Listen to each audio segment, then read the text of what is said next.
Hello, good morning, good afternoon, good evening, depending on your time zone. Welcome to my channel. My name is Ogbanje Joseph. Please subscribe to this channel, share, like, as well as drop a comment on the comment section. What we're looking at today is Kamala Harris campaigns have started, but Donald Trump still has advantage over her. 6 weeks ago, it was inconceivable that Vice President Kamala Harris would be in the driver's seat of this year's US presidential election. Harris was the afterthought running mate of President Joe Biden, a historically unpopular incumbent. Donald Trump, having survived an assassination attempt by millimeters, had a commanding lead in the presidential race for the first time in his political career. Republicans were also coming off a flawless national convention that gave a strong message of party unity and enthusiasm for Trump's third consecutive run for the top office. Even the vice presidential selection of Senator J.D. Vance, a recent convert to Trump's nationalist project, was seen as evidence of the former president's strength. Yet, this week, on the cusp of early voting, Harris leads Trump by nearly 2% points in the Real Clear Politics national polling average and by 2.3 points in the 538 polling roundup. Democrats, evidently ecstatic over Biden's departure from the race, have embraced Harris' relative youthfulness and vitality. Although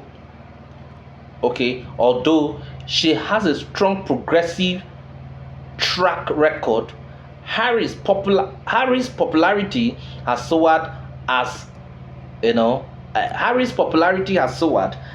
she has embraced moderate positions on energy, immigration, and key foreign policy issues. Her vibe appears to be superhuman. Does this mean Harris will run away with the presidency, or can Trump get back in this race? Trump has a latent advantage that may prove helpful in the end. On several key issues, he is still outpolling Harris: the economy, inflation, and immigration.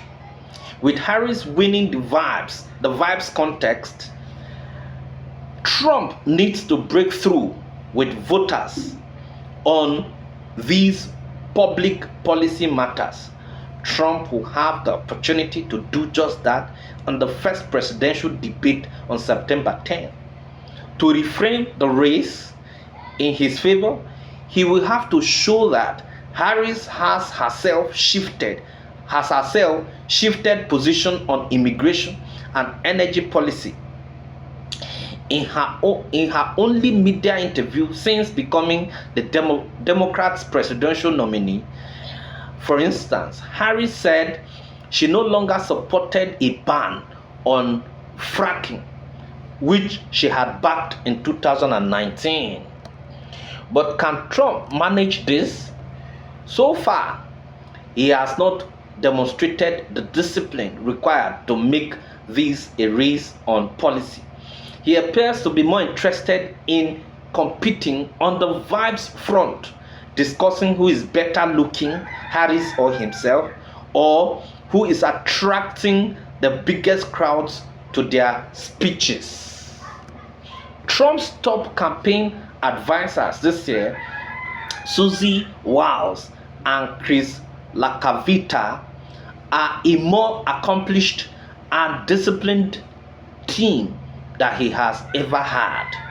Through the Republican convention in July, the pair had successfully maneuvered Trump, who had been deeply damaged by the January 6th insurrection, to a leading position against Biden.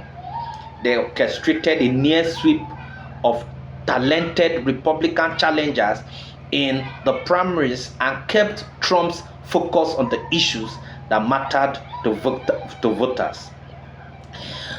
Perhaps Trump's near-death experience at the rally in Butler, Pennsylvania,